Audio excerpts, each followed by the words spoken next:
একটা বাস্তব ঘটনা শোনাই। একজন হাফেজের কারগুজারি, মনোযোগ আছে আপনাদের সবার আলহামদুলিল্লাহ। একটু হাবারও হাতটা তুইলা দেখান, মনোযোগ কার কার আছে। আল্লাহ তুমি কবুল করো, জুড়ে কোন আমিন, কোন আমিন। সবগুলি যাত্রী মারা গেল নৌকা ডুবে। একজন হাফেজে কোরআনকে আল্লাহ তার কুদরতে বাঁচায় নিলেন। কাঠের উপরে হাফেজ সাহেব ভাসতেছে, আল্লাহ তার কুদরতে বাঁচায় নিলেন। মালদ্বীপের মানুষগুলি তখন আল্লাহকে চিনে না, কেউ তারা মুসলমান না। পুরা দেশটা হলো মূর্তি পূজারী, অগ্নি পূজারী, সবাই তারা মূর্তির পূজা করে। জেলেরা মাছ ধরতে নদীতে নামলো, দেখে সাগরের পানিতে কাঠের মধ্যে ভাসতেছে একটা ছোট্ট বালক। দাড়ি নাই, মুছ নাই, চেহারা এত সুন্দর, এত সুন্দর চেহারা দিয়ে যেন সূর্যের আলো টপকায়। সুন্দর তো হবেই, কারণ জন্ম হলো আমার নবীর দেশে, জুরেকুল সুহান। জেলেরা ছেলেটাকে নৌকায় তুললো। কে সেই ছেলে? যদিও তার বয়স কম, কিন্তু সিনায় আল্লাহর 30 পারা কোরআন। তাহলে বোঝা গেল কোরআন সিনায় নেওয়া কোনো বাহাদুরি নয়। মন্ত্রীর পুরা হইলেই হাফেজ হইতে পারে না, চেয়ারম্যানের পোলা হইলেই হাফেজ বানানো যায় না, মেম্বারের পোলা হইলেই হাফেজ বানানো যায় না, টাকার জোরে সন্তানকে হাফেজ বানানো যায় না। টাকা দিয়া বাঘ হরিণের চোখ কিনা যায়, কিন্তু টাকা দিয়া সন্তানকে হাফেজ বানানো যায় না। আল্লাহর একান্তই দয়া। আল্লাহ যেই সিনাটাকে পছন্দ করেন, যেই দিলটারে আল্লাহ পছন্দ করেন, ওই সিনার মধ্যে আল্লাহ তার কালামকে আমানত রাখেন। তার মা তার বাবা দুইজনে কান্দাকাটি দীক্ষা। মায়ও যখন কান্দে, আল্লাহ আমার সন্তানরে তুমি হাফেজ বানাইও। বাবাও যখন কয়, আল্লাহ যখন দেখে তার বাবা আলেমদেরকে দেখলে এত ভক্তি করে, এত শ্রদ্ধা করে, আল্লাহ যখন দেখে তার মা হাফেজ সাহেবরে দেখলে যে মায়া করে, তখন আল্লাহর মায়া লেগে যায়। আল্লাহ কইতে, নেও তোমার পুত্র আমি হাফেজ বানাই দিই। উলামায়ে কেরামের প্রতি বিদ্বেষ রাখিয়া, মাদ্রাসার ছাত্রদের প্রতি খারাপ ধারণা রাখিয়া কোনদিন তার আওলাদ থেকে আলেম হবে না, হাফেজ হবে না। যদি সন্তান হাফেজ আলেম বানাইয়া আল্লাহর হাতে ফাকরি করতে হয়, শর্ত হলো মাদ্রাসাকে দিল দিয়া ভালোবাসো, উলামায়ে কেরামকে অন্তর দিয়া ভালোবাসো। এই ভালোবাসাটা দেখলেই আল্লাহ তোমার সন্তানকে কবুল করে নেবে। কষ্ট হইতেছে? নৌকায় তুল্লা বাজারে উঠাইলো, বিক্রি করব। তখনকার সময় মানুষ বেচা কেনা হইত। মালদ্বীপের বাজারে তুললো, এই হাফিজ সাহেবরে বিক্রি করব। এত চড়া দাম, এত চড়া দাম চাইলো, কেউ কিনতে পারে না। চেহারাটা তো বড় সুন্দর, দেখলেই বড় মায়া লাগে, কেউ কিনতে পারে না। একজন হিন্দু মহিলা, তার কোনো ছেলে সন্তান নাই, আছে শুধু একটা মেয়ে সন্তান, স্বামীও নাই, সম্পদের তার কোনো অভাব নাই। মহিলার কানে যাওয়া মাত্রই মহিলায় মনে মনে ভাবলো, আমার মেয়েটাকে উপযুক্ত হলে তো বিয়ে দিয়ে দিব, এরপরে আমাকে কে পালবে, কে খাওয়াবে? আমিও তো একদিন বৃদ্ধা হয়ে যাব, তাহলে তো আমার একটা ছেলে প্রয়োজন। টাকা যা লাগে আমি ছেলেটাকে কিনে আনবো। মহিলা বাজারে গিয়ে হাজির, জেলেদেরকে বলল, টাকা কত লাগবে তোরা বল। কয় এত টাকা। কয় নে। ছেলেটারে কিনে নিয়ে আসলো, বড় আদর করে হাফেজ সাহেবরে। কিন্তু সে যে কোরআনের হাফেজ এটা তো মহিলা জানে না, কারণ মহিলা তো হিন্দু আর ছেলে তো কোরআনের হাফেজ। মালদ্বীপ একটা দেশ বিশ্ব মানচিত্রে। ঘটনাটা লিখছেন কে? বিশ্ববিখ্যাত পর্যটক আল্লামা ইবনে বতুতা। কোন কিতাবের ভিতরে? তার প্রসিদ্ধ কিতাব রিহলাতে ইবনে বতুতা। এই কিতাবের ভিতরে তিনি বাস্তব ঘটনা লিখছেন, যেটা আজ থেকে 300 বছর আগের বাস্তব ঘটনা। এইবার মহিলাকে মা কয়, মহিলাও সন্তান, বোনটায় তারে ভাইয়া কয়, সেও তারে বোন কয়। এইভাবে সুন্দরে চলছে। একদিন মহিলা কান্না করে, হাফেজ সাহেব কয়, মা তুমি কেন কান্না করো?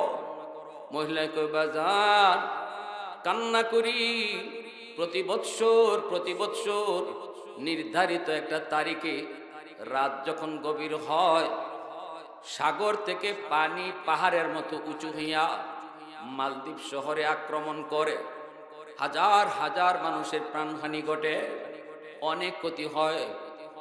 বাদশাহ ঘোষণা দিল জ্যোতিষীদেরকে, এই জ্যোতিষীরা জ্যোতিষী বিদ্যা পরে বের করো, গণকেরা গণনা করে বের করো, কেন এমন হয়, এর থেকে বাঁচার উপায় কি? তখনই গণকেরা বলল, এটা একটা খবিস জিনের কারসাজি।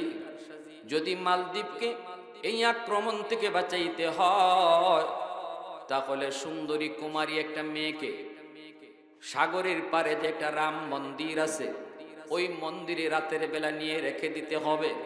আল্লাহর নবী বলেন, এই জমিনে যত সৃষ্টি আছে, সমস্ত সৃষ্টিকুল আলেম ওলামার হাফেজে কোরআনের কদর বুঝে জানে মানে। আল্লাহু আকবার। ইন্নাল আলিমা ইস্তাগফিরু লাহু মান ফিল আরদি ওয়া মান ফিস সামা হাত্তাল হিতানু ফি জাওফিল মা ওয়া ফি রিওয়ায়াতিন আন-নামলাতু ফি জুহরিহা আও কামা ক্বালা আন-নাবিয়্যু আলাইহিস সালাতু ওয়াস সালাম। আল্লাহর নবী বলেন, উম্মতের দল, উলামায়ে কেরামের মান, হাফেজে কোরআনের শান। একজন হাফেজের কদর তোমরা যদি নাও বুঝো, আলেমের কদর তোমরা যদি নাও বুঝো, মাদ্রাসার কদর তোমরা যদি এতটা নাও বুঝো, নবীজি বলতেছেন আসমান জমিনের ভিতরে আর যত মাখলুক আছে, আল্লাহর যত সৃষ্টি আছে, সমস্ত মাখলুক তাদের কদর বুঝে, তাদের কদর জানে, আলেমদের কদর বুঝে, হাফেজে কোরআনের কদর জানে, মাদ্রাসার মূল্য বুঝে। এমনকি নবীজি বলেন, উম্মতের দল, গর্তের পিপিলিকা বলো আর পানির নিচের মাছ বলো, এরাও 24 ঘন্টা মাদ্রাসার জন্য আল্লাহর কাছে দোয়া করে। আর একটু আওয়াজ আসতে কোন সুবহানাল্লাহ।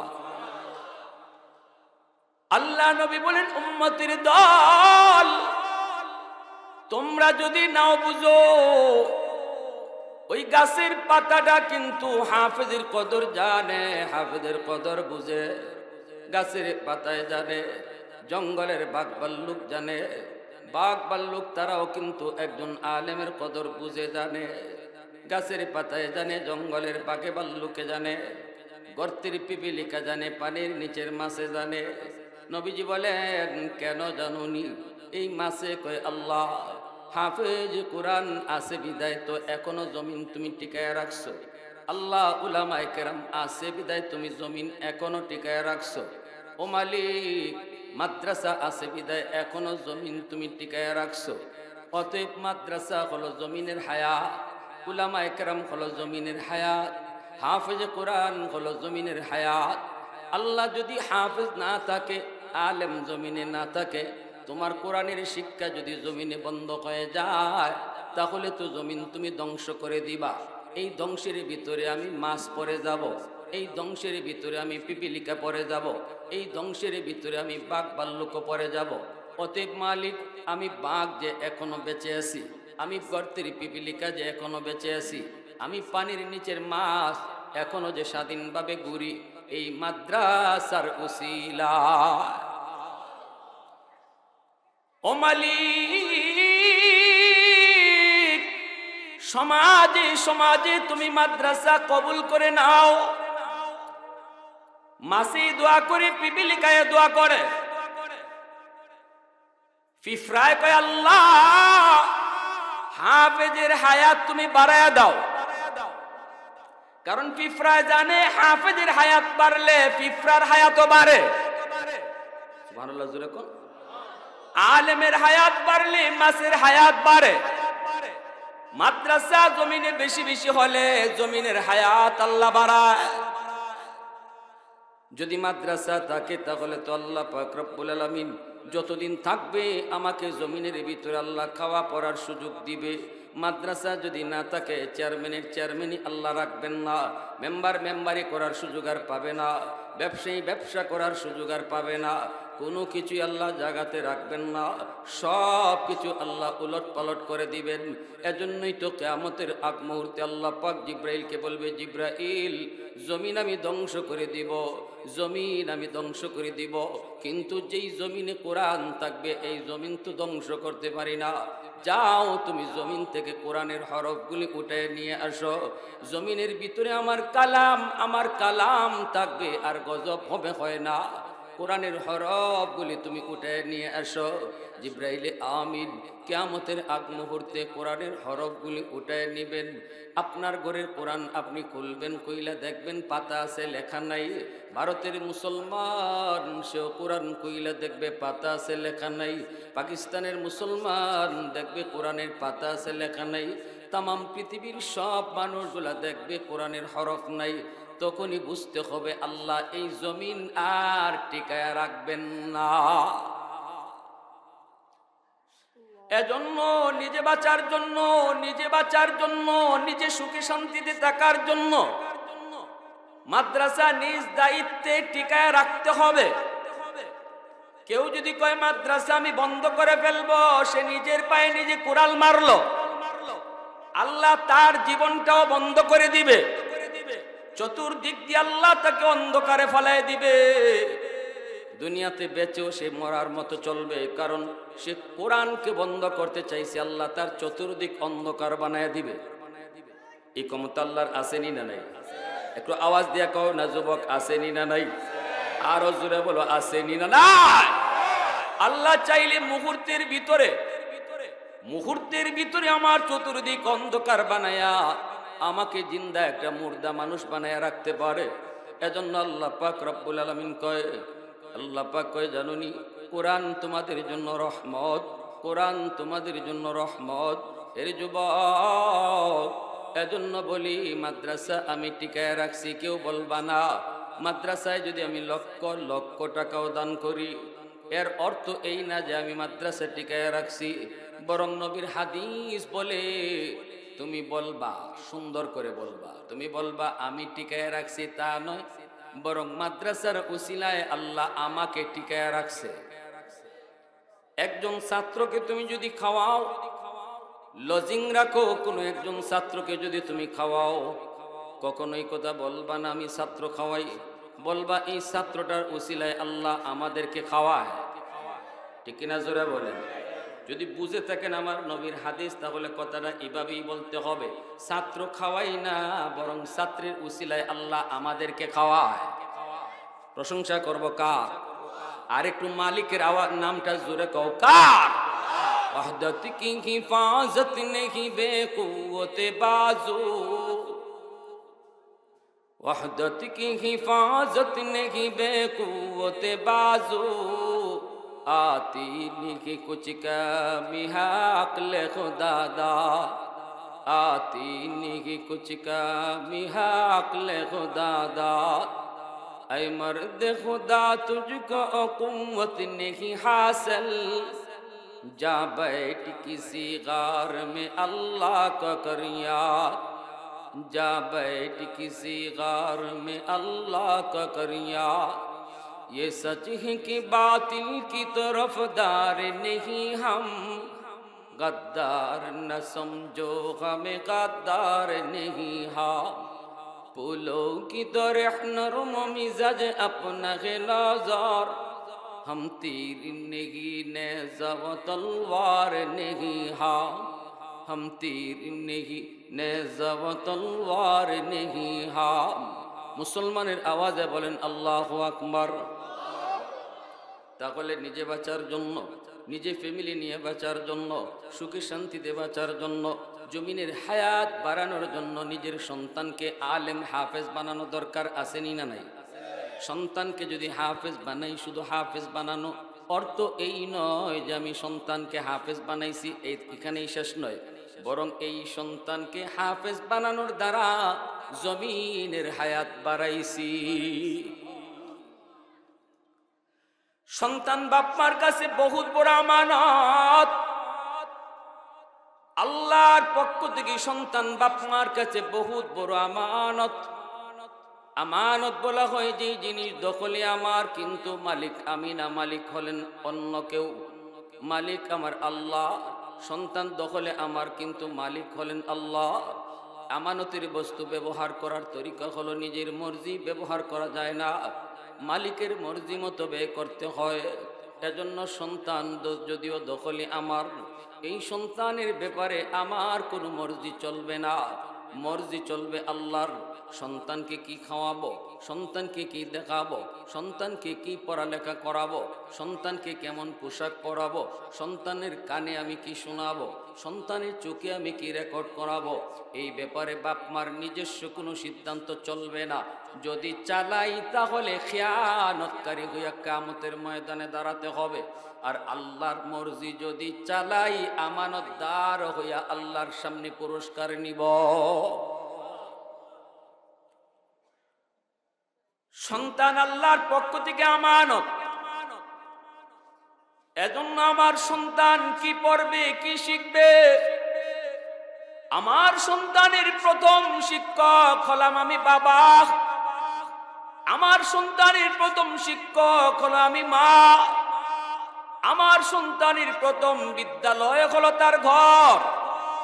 দুনিয়াতে আইসে এসে ঘরে ঢুক তার বাপ মার ঘরে পাইছে, এই ঘর হলো তার প্রথম মাদ্রাসা, আর বাপ মা হলো প্রথম শিক্ষক। এইবার বাপ মা সন্তানকে তুমি কি শিখাইবা? সর্বপ্রথম শিক্ষকের কাছ থেকে সর্বপ্রথম মাদ্রাসায় সন্তান যা শিখে, এই শিক্ষাটা মরণ পর্যন্ত আসর থাকে। কারণ শিশুকালটা হলো শিশুদের কাদামাটির মতো। কাদামাটির ভিতরে আপনি যা লিখতে চাইবেন লিখতে পারবেন, কিন্তু মাটি যদি শক্ত হয়ে যায় লিখতে চাইলেও লেখা যায় না। সন্তানের দিল দিমাগ হলো কাদামাটির মতো, এই কাদামাটির মধ্যে আপনি যা লিখবেন লিখতে পারবেন। সন্তান আমার ছোট্ট অবুঝ, আমি মনে করি আমি বুঝে না, কিন্তু না না, আমার নবীর হাদিস বলে সন্তান সব বুঝে, দুধের বাচ্চায় সব বুঝে। এই দুধের বাচ্চাটার চোখ হলো ভিডিও রেকর্ডার, কান হলো তার অডিও রেকর্ডার। ঘরের ভিতরে যা সে দেখে এগুলা চোখে রেকর্ড করে, কানের মধ্যে যে সে যা ঘরে শুনে কানের ভিতরে সে রেকর্ড করে রাখে। যখন সন্তান বড় হয়, এতদিন যা ঘরে রেকর্ড করেছে তাই সাপ্লাই দেয়। আমি যদি আমার সন্তানের কানে গান রেকর্ড করাই, ঘরের মধ্যে যদি গান বাজে, গানের আওয়াজ কানের মধ্যে রেকর্ড করে রাখবে, এই সন্তান বড় হয়ে গান প্রিয় হবে। যদি সন্তানের কানের মধ্যে কোরআন তেলাওয়াত রেকর্ড করাই, মা যদি কোরআন তেলাওয়াত করে, বাবা যদি ঘরে কোনো এক টাইমে কোরআন তেলাওয়াত করে, তেলাওয়াতের আওয়াজটা শিশু বাচ্চার কানের মধ্যে রেকর্ড হয়ে থাকে, বড় হলে পরে সে কোরআনের পক্ষেই আওয়াজ তুলবে। আর যদি তাহলে গানের পক্ষে থাকবে, কোরআনের তেলাওয়াত যদি রেকর্ড হয় কোরআনের পক্ষে থাকবে। এইবার আমি মা আমি বাবা সিদ্ধান্ত নিব, আমার সন্তানের চোখে আমি কি রেকর্ড করাবো। আমি কি আমার সন্তানের চোখে গান বাজনার দৃশ্য, নাটক সিনেমার দৃশ্য রেকর্ড করাবো, নাকি নামাজ পড়ার দৃশ্য রেকর্ড করাবো, কোরআন তেলাওয়াত করার দৃশ্য রেকর্ড করাবো? সন্তানের কানে আমি গান বাজনা রেকর্ড করাবো, নাকি সন্তানের কানে আমি কোরআন তেলাওয়াতের আওয়াজ রেকর্ড করাবো? এই সিদ্ধান্ত নিতে হবে মা, এই সিদ্ধান্ত নিতে হবে বাবা। যদি আমি সিদ্ধান্তে সঠিক হই, সন্তানের ভবিষ্যৎ আলোকিত হবে। আর যদি আমার সিদ্ধান্ত রং হয়, সন্তানের ভবিষ্যৎ অন্ধকার করার পিছনে আমি বাপ মা দায়ী। এই কথাটা যদি আমি বলতাম তাহলে আপনারা আমার উপর বিরক্ত হতেন। কথাটা আমার নবী বলেছেন, আল্লাহর নবী বলেন, কুল্লু মাউলুদিন ইউলাদু আলাল ফিতরা ফাআবাওয়াহু ইউহাব্বিদানিহি আও ইউনাসসিরানিহি আও ইউমাজ্জিসানিহি। নবীজি বলেন, সমস্ত সন্তান দুনিয়াতে আসে আল্লাহর পরিচয় লইয়া। সকল সন্তান দুনিয়াতে যখন আসে তখন সে একদম নিষ্পাপ, আল্লাহর ওলি। মঈনুদ্দিন চিশতি, আব্দুল কাদের জিলানী যেমন আল্লাহর ওলি, নবীজি বলেন আমার আপনার সন্তানও দুনিয়াতে আল্লাহর ওলি, এমন ওলি হইয়াই দুনিয়ায় আসে। আরো আসতে কোন সুবহানাল্লাহ। খুশি না আপনারা? দুনিয়াতে সন্তান আব্দুল কাদের জিলানীর মতো ওলি হয়ে আসে। মঈনুদ্দিন চিশতির মতো অলি হয়ে আসে, আল্লাহর এমন চিনা চিনে, আল্লাহর মারিফত তার অন্তরের ভিতরে থাকে।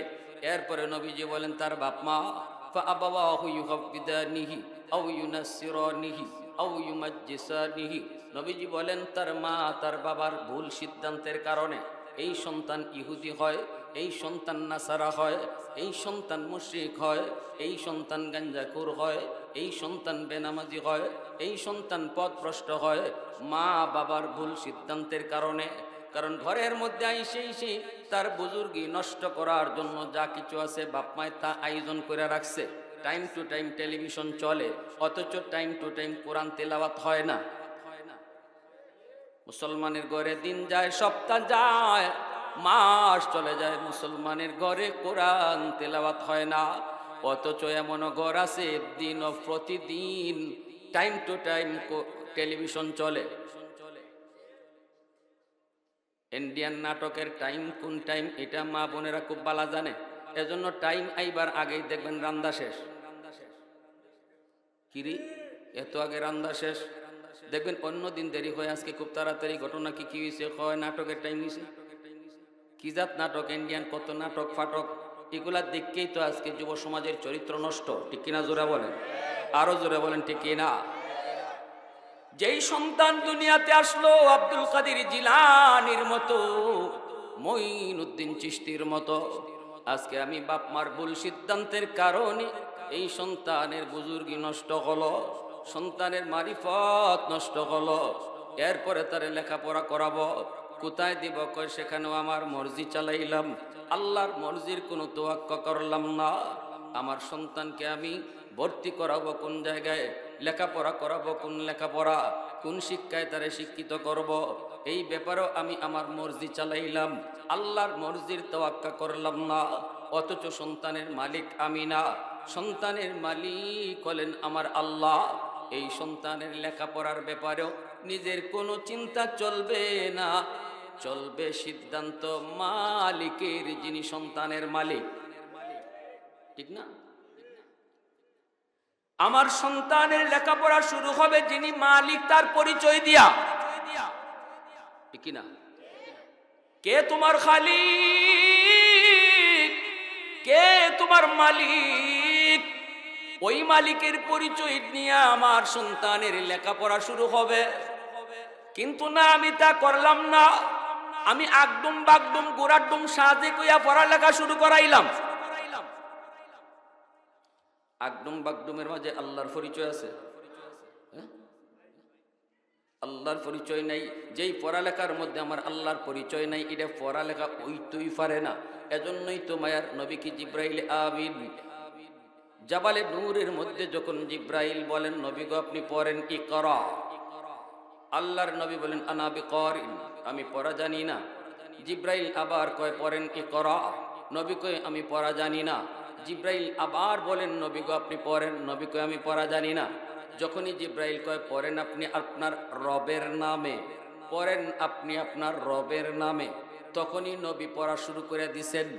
এর মানে নবী বুঝাইছেন জিব্রাইল তুমি যে আমাকে 3 বার বলেছো পড়ো পড়ো পড়ো, যেই পড়ায় আমার রবের নাম নাই এই পড়া আমি নবী পড়তে রাজি না।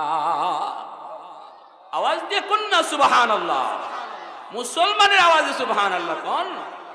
আপনারা সিলেটের মানুষ কুতবুল আলম শেখুল ইসলাম হুসাইন আহমদ মাদানী রহমতুল্লাহ আলাইহি বলতেন সিলেটের মানুষের সাথে মদিনার মানুষের মিল পাওয়া যায়। কুতবুল আলম বলতেন সিলেটের মাটির সাথে মদিনার মাটির মিল পাওয়া যায়। আল্লাহু আকবার। জগতের কুতুব সিলেটের এমন প্রশংসা তিনি করে গেছেন, জীবনভর রমজান কাটাইলেন সিলেটের মানুষের সাথে, ঈদের নামাজ পড়লেন সিলেটের মানুষের সাথে। ঈদের নামাজটা মানুষ আপনজন প্রিয়জনের সাথে পড়ে, কিন্তু কুতবুল আলম শেখুল ইসলাম হুসাইন আহমদ মাদানী রহমতুল্লাহ আলাইহি তিনি সিলেটের মানুষকে পরিবারের আপনজন থেকেও বেশি আপন জানতেন। এজন্য ঈদের নামাজও আমরা সাথে পড়ছেন, আপনারা সাথে পড়ছেন। আলহামদুলিল্লাহ জোরে বলেন, জোরে বলেন। তাহলে সুবহানাল্লাহ আলহামদুলিল্লাহ একটু জোরে বললে কোনো গুণ হইব? একটু আওয়াজ দিয়ে কোন গুনইব। এজন্য আমার ভাইরা, আমার সন্তান আল্লাহর পক্ষ থেকে আমার কাছে আমানত। আমার সন্তানের লেখাপড়া শুরু হবে আল্লাহর পরিচয় দিয়া। বাইরে এজন্য বলি, আপনি ডাক্তার বানাবেন, ইঞ্জিনিয়ার বানাবেন, প্রফেসর বানাবেন, উকিল বানাবেন, পাইলট বানাবেন, বানান, আপত্তি নাই, নিষেধ করব না। সবাই যদি মুফতি সাহেব হয়, ডাক্তার হবে কে? সবাই যদি মুহাদ্দিস হয়, ইঞ্জিনিয়ার হবে কে? বানান, ইঞ্জিনিয়ার বানান, ডাক্তার বানান, কিন্তু আমাদের কথা এক জায়গায়। আপনার সন্তান ডাক্তার হবে, ডাক্তার তার বড় পরিচয় নয়, তার সবচেয়ে বড় পরিচয় হলো সে মুসলমানের সন্তান। এজন্য সবার আগে তারে মুসলমানি শিখাও, সবার আগে তারে আল্লাহর পরিচয় শিখাও, এরপরে তারে ডাক্তার বানাও। মুসলমানি লইয়া সে ডাক্তার হোক, মুসলমানি লইয়া সে ইঞ্জিনিয়ার হোক, মুসলমানি লইয়া সে পাইলট হোক, তাহলে বাপ মার দায়িত্ব আদায় হবে। সন্তান কিয়ামতের ময়দানে বাপ মার বিরুদ্ধে কোনো মামলা দিবে না। আর যদি আমি মুসলমানি না শিখাইয়া তারে ডাক্তার বানাই, মুসলমানি না শিখাইয়া তারে ইঞ্জিনিয়ার বানাই, আগডুম বাগডুম গোড়াডুম সাজে শিখাইয়া তারে ডাক্তার বানাইলাম, ব্যাঙ্গের ফাল আর সাইকেল দৌড়ানি শিখাইয়া তারে ইঞ্জিনিয়ার বানাইলাম, তার দিলের ভিতরে আখেরাতের কোনো ফিকির ঢুকানো হলো না। এ জীবন জীবন নয়, মরণের পরের জীবনটাই আসল জীবন। এই শিক্ষা আমার সন্তানের দিলে দেওয়া হয় নাই। ডাক্তার হইছে ঠিক, কিন্তু মানুষ হতে পারে নাই। 20,000 টাকার লোভে পইরা নরমাল ডেলিভারি কেসের রোগীকে বলবে সিজার করতে হবে, নইলে মাও মরবে, বাচ্চাও মরবে। 20,000 টাকার লোভ ঢুকছে ডাক্তারের। বলুন তো, যেই ডাক্তার নরমাল ডেলিভারি কেসের রোগীকে কয় সিজার করতে হবে, অপারেশন লাগবে, টাকার লোভ ঢুকছে। সারা জীবনের জন্য যেই মেয়েটাকে, যেই মাকে অসুস্থ বানায়, এই ডাক্তারকে ডাক্তার বলবেন নাকি ডাকাত বলবেন?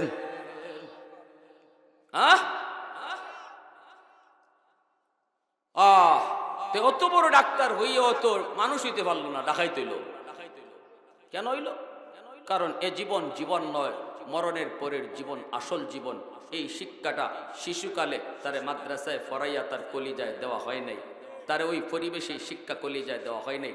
আপনার সন্তানটারে যদি 5 বছর নুরানি মাদ্রাসায় পড়ান, নুরানি মাদ্রাসা যদি 5টা বছর শিশুকালে পড়ান, আজকে স্কুলের অঙ্ক ইংরেজি নুরানি মাদ্রাসায় একই সিলেবাসে ঢুকানো হয়েছে।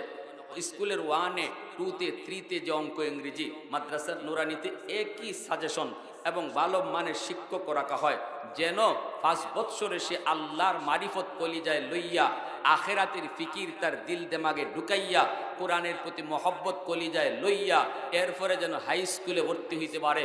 হাই স্কুলে গেলেও সে তখন বেনামাজি হবে না, কোরআনের বিপক্ষে কথা বলবে না। ইউনিভার্সিটিতেও যদি যায়, নাস্তিকদের ভিড়ে গেলেও আপনার সন্তান কোনোদিন আলেমদের বিরুদ্ধে কথা বলবে না, মাদ্রাসার বিরুদ্ধে কথা বলবে না, কোরআনের বিরুদ্ধে যাবে না, বরং ভার্সিটিতে পইরাও সে কোরআনের সৈনিক হবে। কারণ শিশুকালে আপনি তারে 5 বৎসর নুরানি মাদ্রাসায় পড়াইছেন।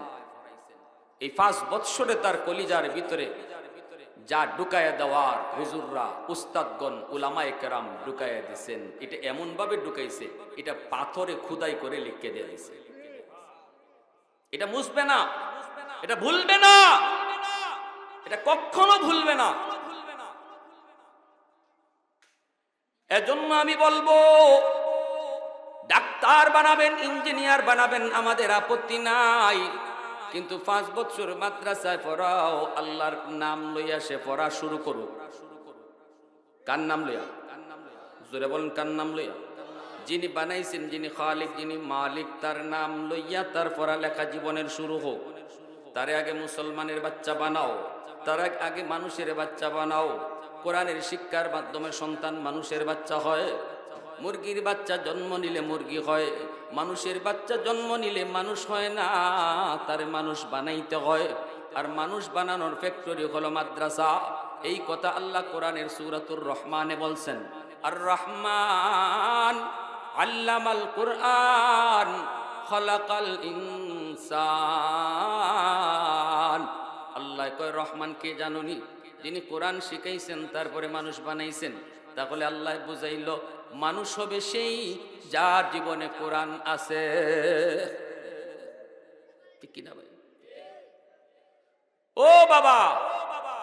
বাবা হওয়া সহজ, কিন্তু একজন আদর্শ বাবা হওয়া কঠিন। মা হওয়া সহজ, আদর্শ মা হওয়া কঠিন। আমার আব্বা শিশুকালে আমার একটা এখনো কথা মনে আছে, বলবো? অসুবিধা আছে আপনাদের? মনোযোগ কার কার আছে একটু হাত উঠে আল্লাহর দেখান তো। আল্লাহ তুমি কবুল করো, জোরে কোন আমিন।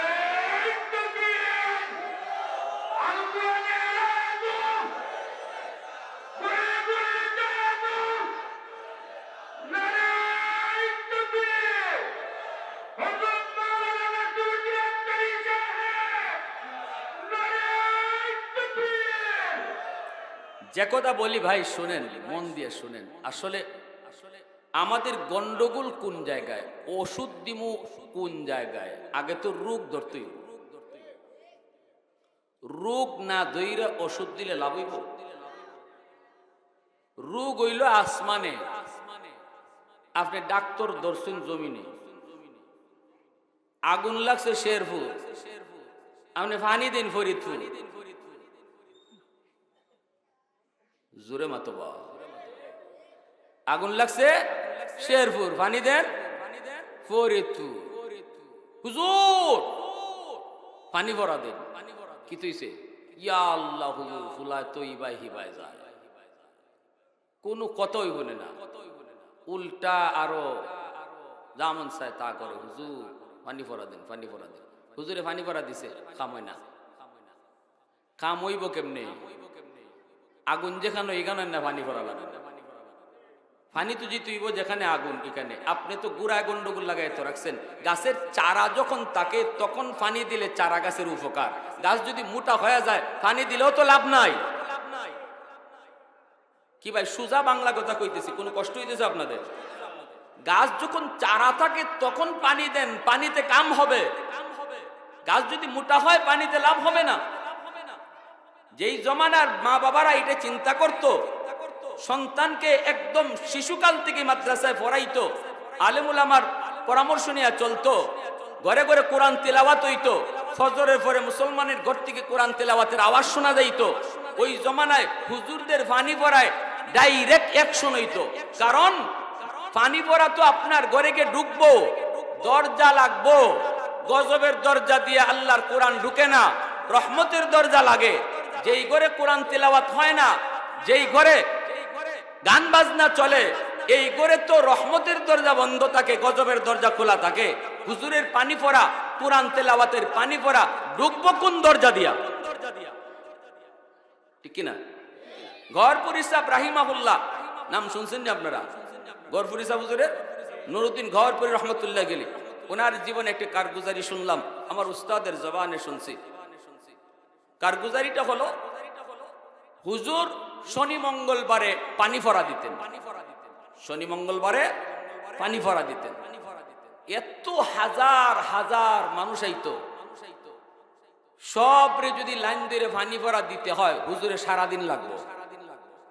ঠিক না?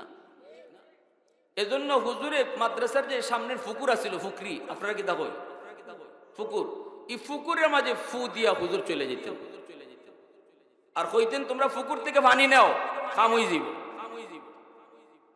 আল্লাহর কালামের কি জাত আসর আসিল, ফু দিতা ফুকুরের এক কোনাত, সারা ফুকুর আল্লাহ এ কোরআনের আসর পৌঁছাই দিত।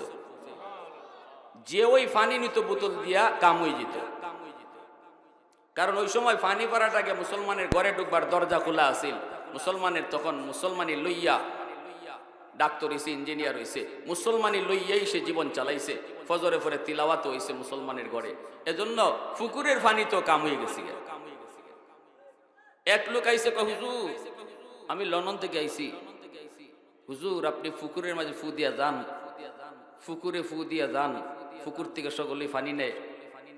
আমার তো মনে জানি কিতা কিতা করে, আপনি ফুকুরের ই কোনাত যে ফু দিলেন হি কোনাত যায় ফেললে, কথা বুঝুননি আপনারা? তো গরফর হিসাব কিন্তু তোমার একই নয় না, কয় হুজুর একই নয়, কিন্তু ইতমিনানে কলব হয় না, আত্মার একটা প্রশান্তি। এজন্য আমার মন চায় আপনি আমার একটা খাস ফু দেন, আমার একটা আলাদাভাবে ফু দেন। হুজুর কয় তো তুমি জগ আনছো নি? কয় হ জগ আনছি। কি জাত জগ? কয় কাছের জগ। কয়তো ধরো। বেচারা কাছের জগ কিভাবে দুই হাত দিয়ে ধরছে, আমার একজন উস্তাদ কাছে ছিলেন, হুজুর বলতেছেন আমরাও দেখতেছি, হুজুর বলতেছেন গরপুরি সাহেব বলতেছেন ভালো করে ধরো, কাছের জগটা দুই হাত দিয়ে ধরে রাখছে, পানি ভরা কাছের জগটা। হুজুর খালি আল্লাহর কোরআন করে ফুটা দিছইন, সাথে সাথে ফুর এমন আসর, টাস টাস করে কাছের জগ ভাঙ্গিয়া সব পানি পানি মাটিত পড়ছে। এরপরও আওয়াজ আসতে হয়েছে সুবহানাল্লাহ। আপনাদের ই এলাকাত মুরাদ আলী মনে এরকম বহু গোর ফুরে ফুরে দিছে সুবহানাল্লাহ, নমুনা কয়। আরো জোরে কন্যা সুবহানাল্লাহ, আরো জোরে কন্যা সুবহানাল্লাহ। আল্লাহর কোরআনের আসর আসেনি না নাই, পাওয়ার আসেনি না নাই। আল্লাহ নবীর দেশ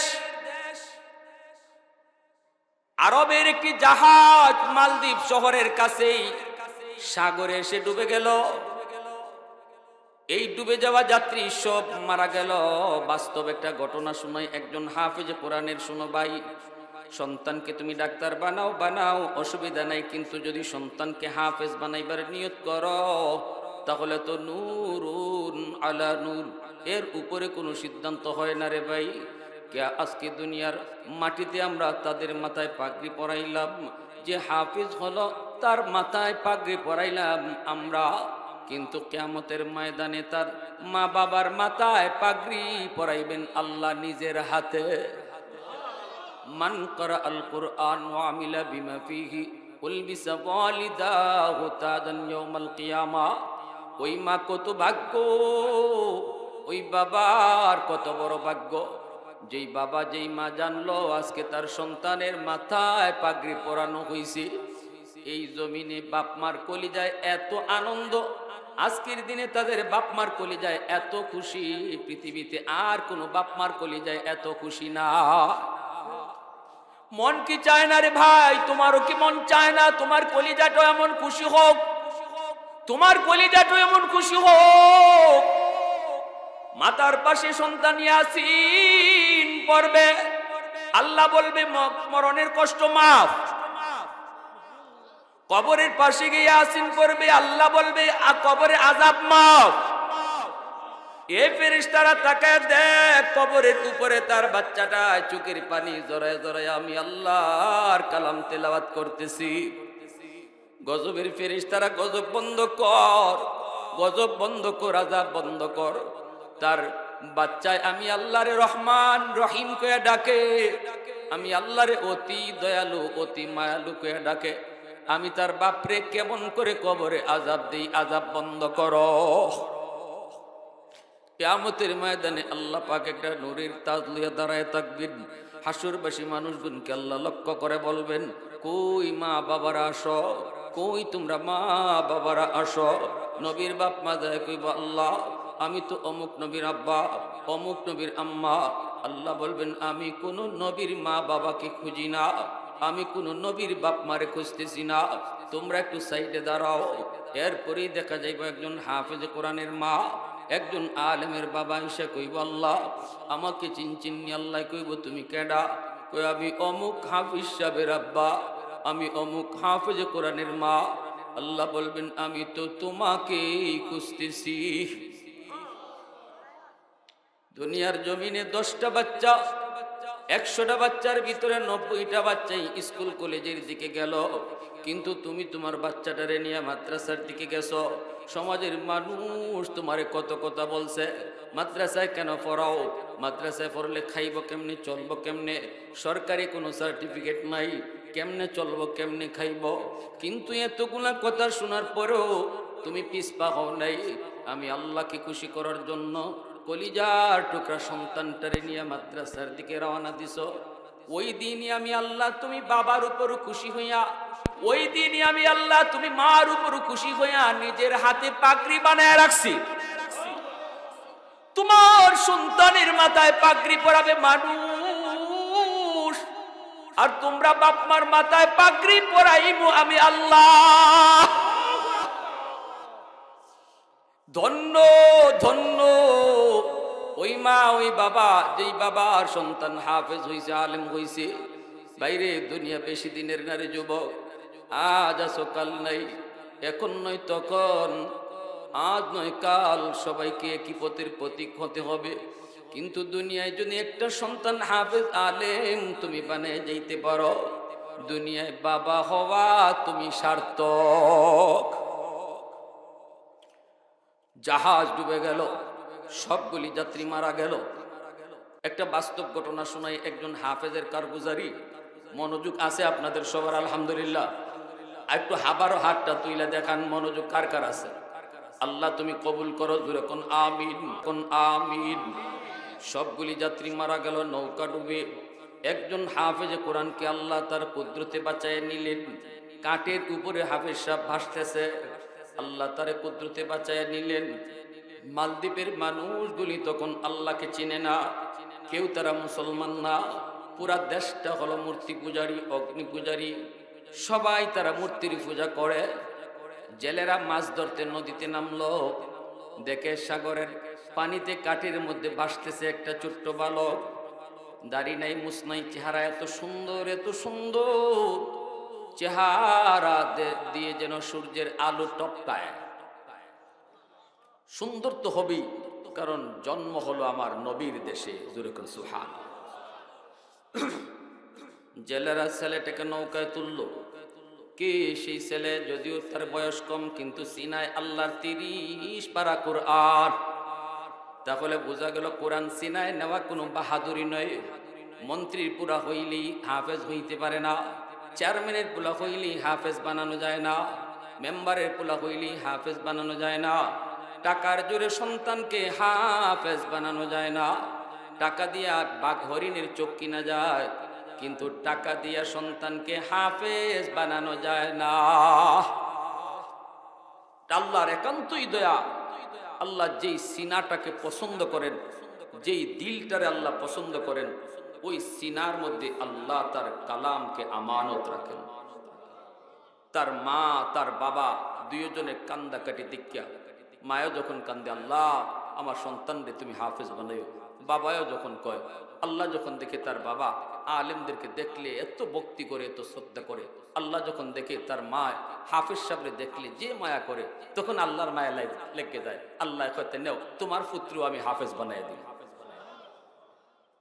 উলামায়ে কেরামের প্রতি বিদ্বেষ রাখিয়া, মাদ্রাসার ছাত্রদের প্রতি খারাপ ধারণা রাখিয়া কোনদিন তার আওলাদ থেকে আলেম হবে না, হাফেজ হবে না।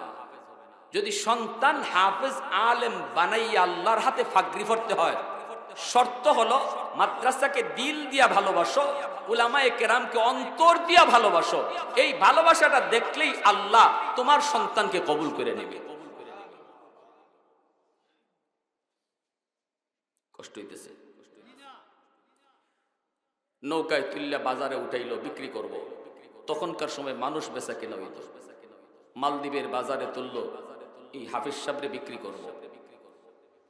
এত চড়া দাম, এত চড়া দাম চাইলো, কেউ কিনতে পারে না।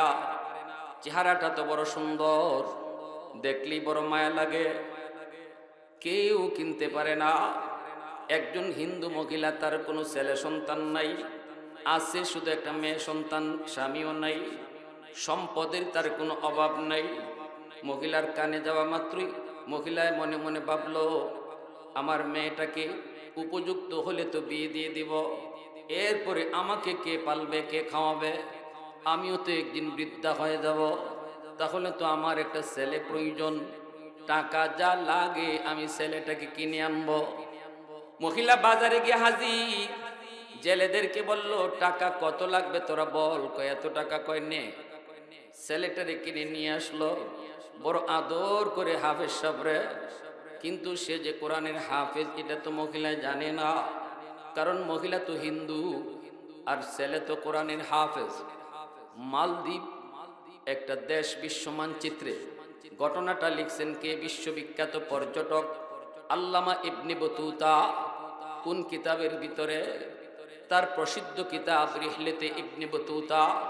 এই কিতাবের ভিতরে তিনি বাস্তব ঘটনা লিখছেন, যেটা আজ থেকে 300 বছর আগের বাস্তব ঘটনা। এইবার মহিলাকে মা কয়, মহিলাও সন্তান, বোনটায় তারে ভাইয়া কয়, সেও তারে বোন কয়। এইভাবে সুন্দর চলছে। একদিন মহিলা কান্না করে, হাফেজ সাহেব কয়, মা তুমি কেন কান্না করো? মহিলা কয়, বাজার কান্না করি প্রতি বৎসর নির্ধারিত একটা তারিখে রাত যখন গভীর হয়, সাগর থেকে পানি পাহাড়ের মতো উঁচু হইয়া মালদ্বীপ শহরে আক্রমণ করে, হাজার হাজার মানুষের প্রাণহানি ঘটে, অনেক ক্ষতি হয়। বাদশাহ ঘোষণা দিল জ্যোতিষীদেরকে, এই জ্যোতিষীরা জ্যোতিষী বিদ্যা পরে বের করো, গণকেরা গণনা করে বের করো, কেন এমন হয়, এর থেকে বাঁচার উপায় কি? তখনই গণকেরা বলল, এটা একটা খবিস জিনের কারসাজি। যদি মালদ্বীপকে এই আক্রমণ থেকে বাঁচাইতে হয়, তাহলে সুন্দরী কুমারী একটা মেয়েকে সাগরের পারে যে একটা রাম মন্দির আছে, ওই মন্দিরে রাতের বেলা নিয়ে রেখে দিতে হবে। সকাল বেলা যায় মেয়েটার লাশ পাওয়া যাবে, জিন মেয়েটাকে খেয়ে ফেলবে, কিন্তু সিডুর হবে না। বাদশাহ কয়, সুন্দরী মেয়েদের তালিকা তৈরি করো, প্রতি বৎসর লটারি দাও, লটারিতে যেই মেয়েটার নাম উঠবে এই মেয়েটাকেই আমরা মন্দিরে রেখে দিব। এ বাবা শুন, এই বৎসর লটারিতে আমার কলিজার টুকরা মেয়েটার নাম উঠে গেছে। আমাকে বাদশাহ জানাইছে, সন্ধ্যা হলে পরে তার সৈন্যরা এসে আমার মেয়েটাকে জোর করে ধরে নিয়ে যাবে, মন্দিরে তারে রেখে দিবি, সকালবেলা যায় তার লাশ পাওয়া যাবে। বাবা তুমি বলো, আমি মা কেমন করে সেটা সইব? এত আদুরি সন্তান, এত মায়া করে তারে বড় করলাম, আজকে মার চোখের সামনে মরণের ঘাটে যাবে, কেমনে মা সেটা সইব? এজন্য আমি মা কান্দি। হাফেজ সাহেব কয়, মা তুমি টেনশন করো না, সমাধান আমি দেব, আমার বোনের কোনো ক্ষতি হবে না, ক্ষতি হতেও আমি দেব না, আবার সিডরও হবে না, জিনও পানি তুলতে পারবে না, মালদ্বীপেরও কোনো ক্ষতি হবে না, সমাধান আমি দেব। মহিলায় কয়, বাবা এটি তুমি কি কও? তুমি আবার কেমনে সমাধান দিবা? আমার মেয়েকে না দিলে তাহলে তো সিডর হবে। সাগরের পানি মালদ্বীপ শহরের উপর আক্রমণ, এই আক্রমণের দ্বারা তো অনেক অনেক ক্ষতি হবে। এমনি হাফেজে কোরআন কয়, মা তুমি মনে করেছো জিনের শক্তি বেশি, আমার সিনার মধ্যে আল্লাহর 30 পারা কোরআন, ওই খবিস জিনের শক্তি থেকে কোরআনের শক্তি হাজার হাজার গুণ বেশি। মহিলায় কোরআন কি জিনিস বুঝে না, বুঝার কথাও না। মহিলা তো মুসলমানই না, কেমনে কোরআন বুঝবে, কোরআনের মহত্ব বুঝবে, কেমনে কোরআনের বরত্ব বুঝবে? মহিলায় কয়, বাজান তাহলে কেমনে তুমি কি করবা, আমার তো বুঝে আসে না। হাফেজ সাহেব কয়, মা গো, আমার বোনের জামা কাপড় পরাইয়া, আমার বইনের জামা কাপড় আমারে পরাইয়া পালঙের মধ্যে মেয়ে লোক বানাইয়া বসায়া রাখো, এরপরে বোনটারে নানার বাড়ি পাঠাইয়া দাও, আমাকে মেয়ে লোক মনে কইরা ওরা নিয়ে মন্দিরে রাখো, এরপরে যা হয় আমি বুঝবো। এরপরে যেটা হয় আমি বুঝবো। আমারে বোনের কাপড় পরাইয়া, আমার বইনের জামা কাপড় পরাইয়া মেয়ে লোক সাজায় বসে রাখো, এরা আমারে মেয়ে লোক মনে করে এনে মন্দিরে রাখো, আর দেখি জিনের কদ্দুর শক্তি আছে, কেমনে খায়।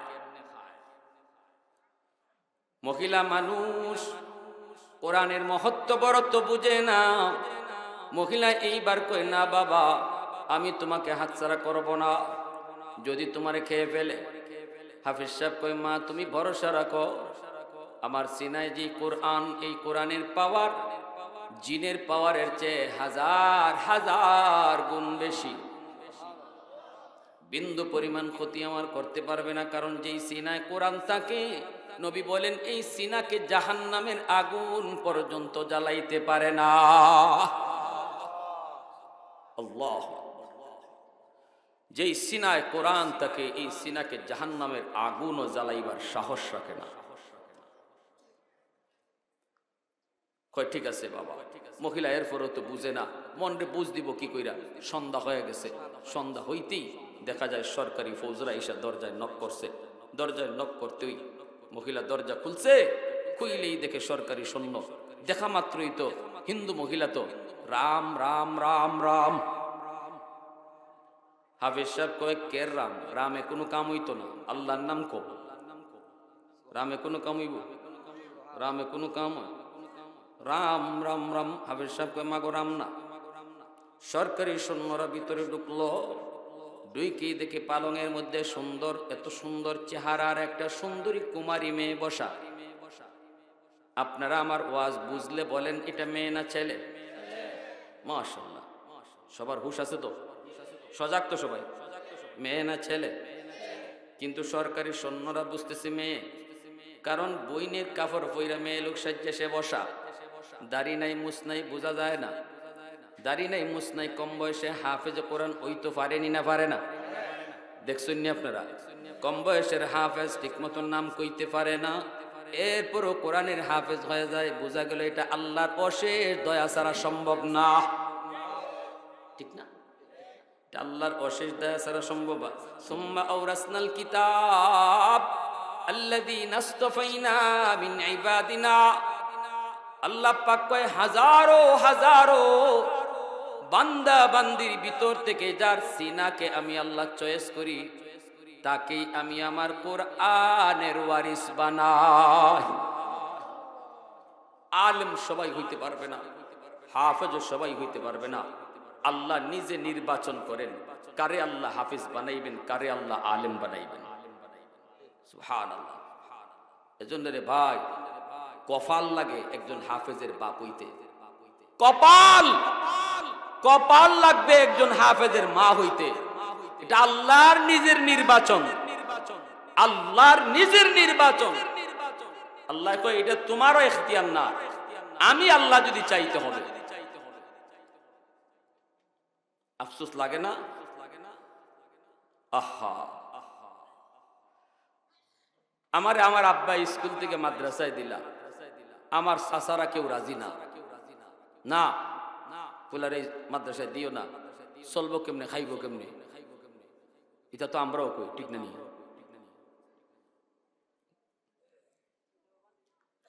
এখন আমার আব্বা মাদ্রাসা দিয়ে খুব ঠকছই, মাতো কাতে আপনারা।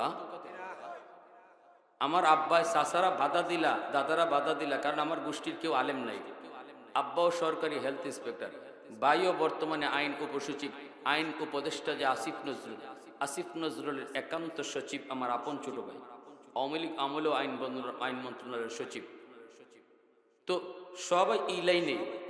তো যত বড়ই আমার ভাই সচিব হোক, যত বড় সচিবই হোক, সারা দেশের কতজন মানুষ আমার বাইরে চিনে, আর আমারে কতজনে চিনে? আপনারা বুঝাইবার লাগি কইতেছে। যারা এইটা মনে করেন ই আল্লাহ মাদ্রাসা দিলে আল্লাহ রে, চলবো কেমনে, খাইবো কেমনে, ফরবো কেমনে, হাই রে হায়, ফরেনি বিপদে ফরি, এই যে মনের দুর্বলতার কথা বলতেছি। আজকে তো যে চাচারা বাধা দিসলা এরাও দেখতেছে, দুনিয়াতেও আল্লাহ শান মানের সাথে চালাইতেছে, আখেরাও তো এত আশা রাখি, কারণ আপনাদের দোয়া পাইতেছি।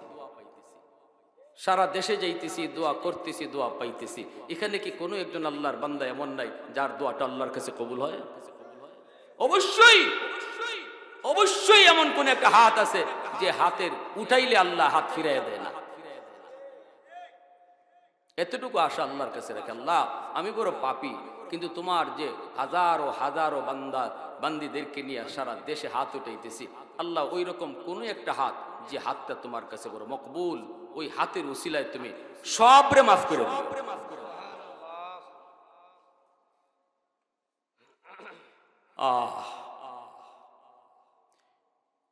এখন দৈরে নিয়ে যাইতেছে হাফিজ সাহেব কয় আমার দৈর না, আমি নিজেই যাই, টান দেওয়ান লাগতো না। যাইতেছে মন্দিরের ভিতরে নিয়ে ঢুকাই ওরা চলে আসলো। হাফেজ সাহেব মন্দিরের ভিতরে ঢুইকা মেয়ে লোকের পোশাক খুললা ফালাইলো, ভিতরে তার পাঞ্জাবি, হাতের মধ্যে ছিল একটা জায়নামাজ, ওই জায়নামাজটা মন্দিরের ভিতরে বিছাইয়া আল্লাহর কদমে সেজদায় পড়ে গেল। তামাম জমিন আল্লাহ পাক এই উম্মতের জন্য মসজিদ বানায় রাখছে, সুবহানাল্লাহ। গোটা দুনিয়ার জমিনটাকে আল্লাহ পাক শুধুমাত্র উম্মতে মুহাম্মদের জন্য আল্লাহ পাক মসজিদ বানাইছে। যেখানে আপনি সেজদা দিবেন, যেই জমিনে আপনি সেজদা দিবেন, হাওরে সেজদা দেন, বন্দরে সেজদা দেন, পাহাড়ে সেজদা দেন, জমির আইলে সেজদা দেন, আল্লাহ কই এই সেজদার জায়গাটাই আমি মসজিদ বানায় নিব। সুবহানাল্লাহ জোরে কোন। অথচ মুসা নবীর উম্মত, অন্যান্য নবীর উম্মত ক্ষেতের আইলে নামাজ পড়লে নামাজ হইতো না, এলাকার মসজিদে আয়া নামাজ পড়তে হতো, ঘরে নামাজ পড়লেও নামাজ হইতো না, মসজিদে আইসেই নামাজ পড়তে হতো। কিন্তু আল্লাহ পাক আমাদের জন্য স্পেশাল একটা সুযোগ দিয়ে দিছেন, বন্ধুর উম্মত। আমরা তো হলাম আল্লাহর বন্ধুর উম্মত। তাহলে আমাদের জন্য আলাদা কিছু সুযোগ থাকা দরকার আছে না নাই? বন্ধুর উম্মত, তাদের জন্য তো আলাদা স্পেশাল কিছু অফার থাকতে হবে। সেই অফারটা হলো, না বন্ধু যাও তোমার উম্মতকে বইলা দাও, জমির আইলো আছে, কাম করতেছে, মসজিদে আজান হইছে, আউন লাগতো না, মুসা নবীর উম্মতের মতো গেরামাইয়া নামাজ পড়ন লাগতো না, তারে কও জমির আইলেই নামাজে দাঁড়ায় যাইতো, আমি ওই জায়গাটারই মসজিদ হিসাবে কবুল করে নিব। সুবহানাল্লাহ।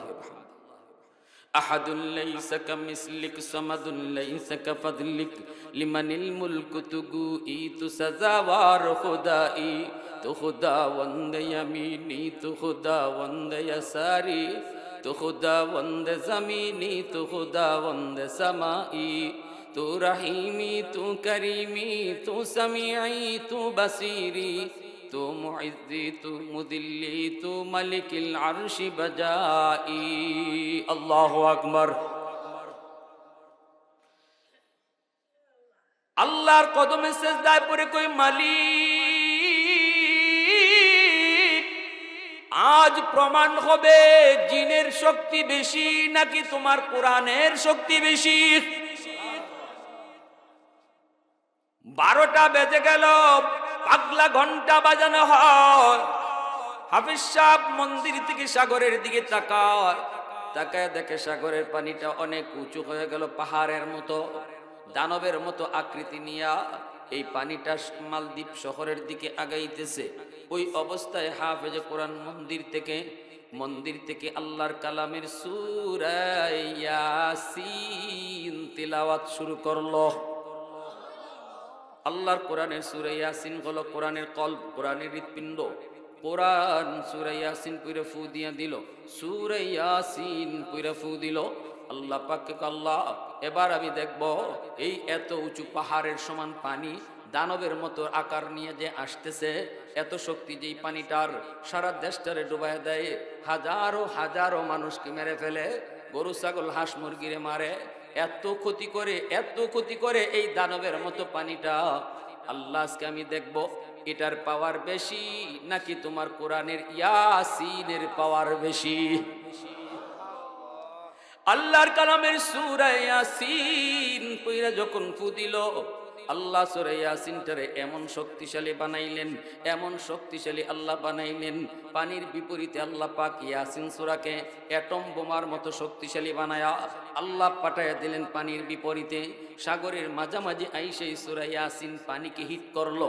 এত উঁচু পানি, দানবের মতো আকৃতি যেই পানির, এই পানি জলোচ্ছ্বাস, যেটার মধ্যে পানি শুধু না ঝড় তুফানও আছে, এই জায়গায় আইসে আল্লাহর কোরআন সূরা ইয়াসিন তারে হিট করলো। সাথে সাথে পানিটা সাগরের ভিতরে দেবে গেল, আল্লাহর কোরআন সূরা ইয়াসিন জয়ী হয়ে গেল। মহব্বতের সাথে কোন আল্লাহু আকবার, আরো জোরে আল্লাহু আকবার, আল্লাহু আকবার।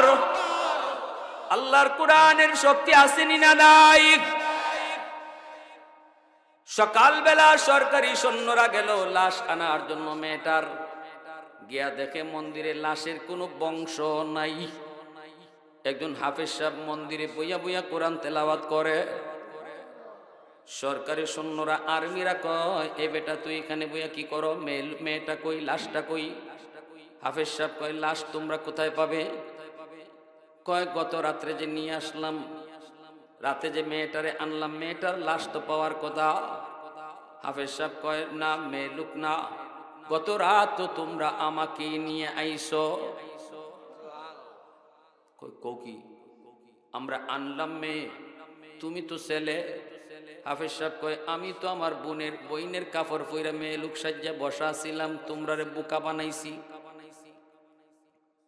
কত মেয়েটা কই? কয় মেয়ে আমার বোন তো নানির হাতের ফিটা খায়। কয় তুই মরলি না, তোরে জিনে খাইল না?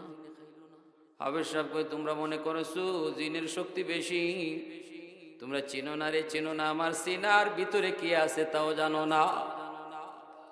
আল্লাহর 30 পারা কুরআন আমার সিনায়। এই কোরআনের পাওয়ার, সিডরের পাওয়ার, জিনের পাওয়ার, দানবের পাওয়ারের চেয়ে হাজার হাজার গুণ বেশি। আমি তো 30 পারা কোরআন পড়াও ফু দেই নেই, আমি মাত্র একখান সূরা পড়া ফু দিছি, সূরা ইয়াসিন। ইয়াসিন ওয়াল কুরআনিল হাকিম, এই সূরা পড়া ফু দিছি, মুহূর্তের ভিতরে আল্লাহর কোরআন জয়ী হয়েছে। দানবের মতো এই পানি পরাজিত হয়েছে। সাথে সাথে সরকারি ফৌজেরা এরা বাদশার কাছে চলে গেল জরুরি সংবাদ নিয়া। বাদশাহ কয় তাড়াতাড়ি আমারে নিয়ে চল। বাদশাহ মন্ত্রী পরিষদ নিয়ে সব লইয়া হাফিজ সাহেবের কাছে আসলো। আইসা হাফিজ সাহেবের কাছ থেকে বিস্তারিত শুনলো। শোনার পরে কই বাবা শুন, যদি কোরআনের এমনই পাওয়ার হয় তাহলে আমরা কেন আর কোরআন থেকে দূরে থাকব? আমরা কেন অন্ধকার ধর্মে থাকব? এই জিনের কাছ থেকে বাঁচতে কত সুন্দরী রে আমরা দিলাম তার বুক। আজকে আল্লাহর কোরআনের উসিলায় যদি বেঁচে গেলাম তাহলে তো কোরআন সত্য, এই ধর্ম সত্য। বাবা হাত দে, হাত দে। বাদশাহ মন্ত্রী পরিষদ জনগণ লইয়া ওই একজন হাফেজের হাতে হাত রাইকা সারা দেশ কালেমা পড়ে মুসলমান হয়ে গেল। ওই দিন থেকে মালদ্বীপ একটা মুসলিম দেশ, এর আগ পর্যন্ত ছিল অমুসলিম দেশ। আজও বিশ্ব মানচিত্রে মালদ্বীপ একটা মুসলিম দেশ। এই মুসলিম দেশ হিসাবে হওয়ার পিছনে যার হাত ছিল সে ছিল একজন হাফেজে কুরআন। সুবহানাল্লাহ ওয়া বিহামদিহি, সুবহানাল্লাহিল আযীম। এই এমন কয়েকজন হাফেজকে আজকে আমরা আপনাদের মাদ্রাসায় ফইরে যারা হাফেজ হইছে ফাগরি নিছে। কিয়ামতের ময়দানে আল্লাহ যখন কইব যাও জান্নাতে যাও, তখন এরা কইব আল্লাহ যেই এলাকার মাদ্রাসাত ফইরা হাফিজ ইসলাম ওই এলাকার মানুষে আমারে থাকা খাওয়ার ব্যবস্থা করে দিছিল, এরা সুযোগ দিছে দেখি আমি হাফিজ হইছি, এদেরকে সারা আমি জান্নাতে যাইব না। তখন আল্লাহ বলবেন যাও ওই এলাকার মানুষগুলাকে সারিবদ্ধ করে দাঁড় করাও। 2 সারিতে দাঁড় করানো হবে। হাফেজ সাহেবকে মাঝখান দিয়ে আল্লাহ সাইরে দিব। আর কইব দেখো তো কেরা কেরা চিনে। একজনে কইব হুজুর আমারে চিনচিননি, আনাল্লাযী সাকাইতুকা মাআ, আমি আপনাকে 1 গ্লাস পানি পান করাইছিলাম। আরেকজনে কইব হুজুর আপনি আমারে চিনচিননি, আনাল্লাযী ওয়াহাবতুকা ওযুয়া, আমি আপনাকে 1 বদনা ওযুর পানি দিছিলাম। মুহাদ্দিসিনে কেরাম হাদিসের ব্যাখ্যায় লিখেন এর উদ্দেশ্য পানি আর ওযু নয়, উদ্দেশ্য হলো যতজনে যতভাবে মাদ্রাসার সহযোগিতা করছে সবাই কইব আর হাফেজ সাহেব চিনব। তখন আল্লাহ কইব বরযাত্রীর মতো তাদেরকে লইয়া তুমি জান্নাতে ঢুকে পড়ো। বরযাত্রী কতজন ঢুকে এর হিসাব থাকে না, ঠিক না? 200 কইলে যায় 300, 300 কইলে ঢুকে 400, ঠিক কিনা? এজন্য একজন আলেম কতজন লোক লইয়া জান্নাতে যাইব আল্লাহর নবী নির্ধারিত ফিগার দেন নাই। হাফেজ সাহেব যাইব 10 জন লইয়া, কিন্তু আলেম কতজন লইয়া এটা নির্ধারিত কোনো ফিগার নবী বলেন নাই। আলেম 16 বছরে আলেম হইতে যত মানুষের সহযোগিতা ছিল এদেরকে লইয়া সে জান্নাতে যাইব। কারো পিছনে থাকবো 16,000, কারো পিছনে থাকবো 16 লাখ, কারো পিছনে থাকবো 16 কোটি। সুবহানাল্লাহ। এজন্য আল্লাহর নবী বলেছে কুন আলিমান আও মুতাআল্লিমান আও মুহিব্বান আও মুঈনান ফালা তাকুন খামিসা। সাবধান, 4 দলের ভিতরে থাকো। 4 দল জান্নাতি দল। হয় তুমি আলেম হও, নয় তালেবে ইলম হও, আর নতুবা আলেমদেরকে মহব্বত করো দিল থেকে, অন্তর থেকে, আর আলেমদেরকে সহযোগিতা করো। 5 নাম্বার দলে যাও না। অর্থাৎ মাদ্রাসার প্রতি বিদ্বেষ রেখো না, ই কথা কইও না মাদ্রাসায় পড়ে কি হইব, ই কথা কইও না মোল্লা মুন্সিরা এই দেশটারে খাইলো, এমন কথা কইও না। রসুল কই যদি এমন কথা কও দুনিয়াও বরবাদ আখেরাতও বরবাদ। আল্লাহ আমাদের সবাইকে বুঝার, সে অনুযায়ী চলার আল্লাহ তৌফিক দান করুন।